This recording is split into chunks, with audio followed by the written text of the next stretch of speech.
Onam special എന്തെങ്കിലും ചെയ്യണ്ടേ എന്ന് ആലോചിച്ച് ഫോൺ സ്ക്രോൾ ചെയ്തിരിക്കുമ്പോഴാണ് മുല്ലപ്പൂമാലയുടെ റീൽസ് അങ്ങ് ഭയങ്കരമായിട്ട് കാണുന്നത്. കണ്ട് ഇച്ചിരി പണിയാണെന്ന് തോന്നിയോണ്ട് വേണ്ടാന്ന് വെച്ചു.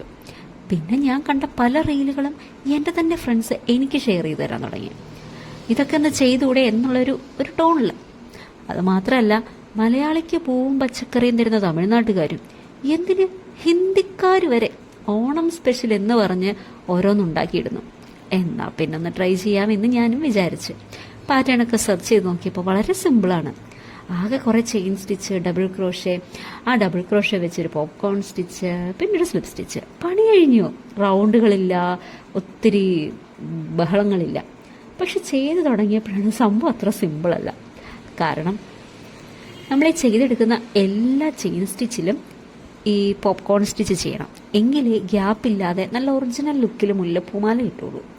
അതുപോലെ തന്നെ നമ്മൾ സ്ട്രെയിറ്റ് ചെയിനാണ് ചെയ്ത് വെച്ചതെങ്കിലും അതിൽ നമ്മൾ പോപ്കോൺ സ്റ്റിച്ച് ചെയ്ത് വരുമ്പം ഇതങ്ങ് പിരിയും. അതുകൊണ്ടാണ് ഈ 4 മുല്ലുമട്ട് ചേർത്ത് വെച്ച് കെട്ടുന്ന പോലുള്ളൊരു ലുക്കൊക്കെ വരുന്നത്. അപ്പോൾ അതാണ് ഇതിൻ്റെ ടഫ് പാർട്ട്. നെക്സ്റ്റ് സ്റ്റിച്ച് കണ്ടുപിടിക്കുക. നമ്മളൊരു പോപ്കോൺ സ്റ്റിച്ച് ചെയ്ത് അടുത്ത എവിടെ സ്ലിപ്പ് സ്റ്റിച്ച് ഇടണം എന്നുള്ളത് നമ്മൾ ഒന്ന് കണ്ടുപിടിച്ച് വരണമെങ്കിൽ ഇച്ചിരി സമയം എടുക്കും.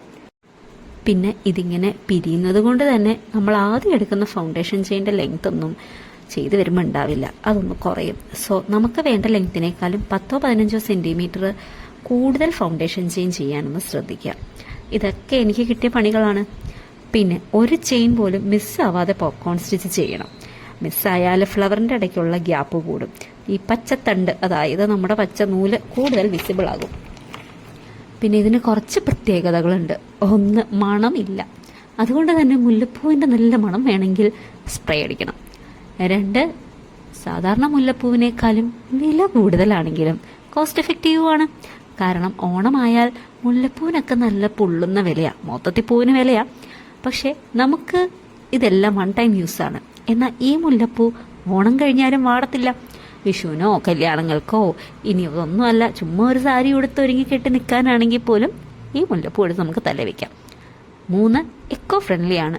ഡ്യൂപ്ലിക്കേറ്റ് ആണെങ്കിലും പ്ലാസ്റ്റിക് അല്ല, കോട്ടൺ യാൺസ് വെച്ചാണ് ഉണ്ടാക്കുന്നത്.